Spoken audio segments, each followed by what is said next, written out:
there's a lot of what's sold to abuse survivors that I think is horse shit, and that's basically they get quote unquote empowered, and I hate that word because it takes the strength out of the word power. What sounds more, more like power? Power or empowered? Empowered is like Sandy making her wear Birkenstocks or something. So I'm not that big on empowered, but they. Like I did my friend Sam Cedars' podcast a couple weeks back, and he said, I don't want to give away what the movie is. I said, listen, man, it's not that kind of movie, and it hinges largely on the fact that I survived rapes as a child. Well, I heard from several people who said, you really should have had a trigger warning on there, and it's like, what the fuck do you think I was doing? What the fuck do you think I was doing when I said it hinges largely? I was warning you that what it was about right there, but someone has empowered you to have a way to take issue with me because I'm not completely basing. The whole world isn't based around me. Even though I got raped when I was 4 years old, everybody shouldn't be thinking in terms of that all the time because they've been through their own shit and they're dealing with their own shit and they're trying to survive.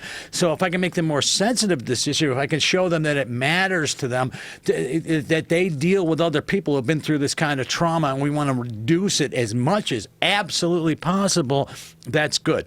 But after that, if I'm going to find a way to set up a situation where I'm always the injured party and I prove again and again that I'm persecuted and no one's thinking in terms of me, then I'm never going to get fucking healed. I'm never going to get fucking healed. So what I did was I went out and I tried to help other people. When I help other people, I realize how far along I've come. And I realize there's really something in it for me to do that. And it's not like I'm this altruistic guy. It's like I'm saving my own life. And, like that AOL investigation that took such courage to do it. No, what would have taken courage was turning my back on those kids and walking away going like, oh, I don't want to know what's going on in there.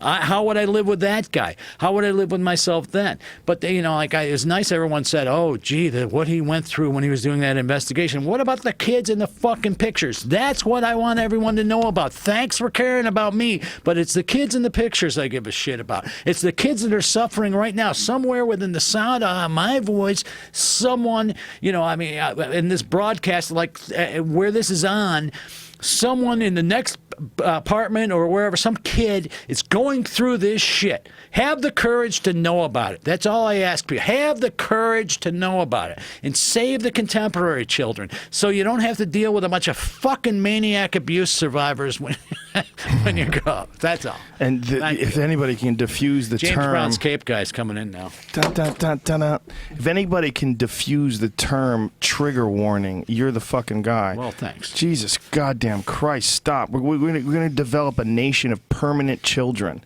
Like, if anybody can tell their story and doesn't need a fucking trigger warning, it's you.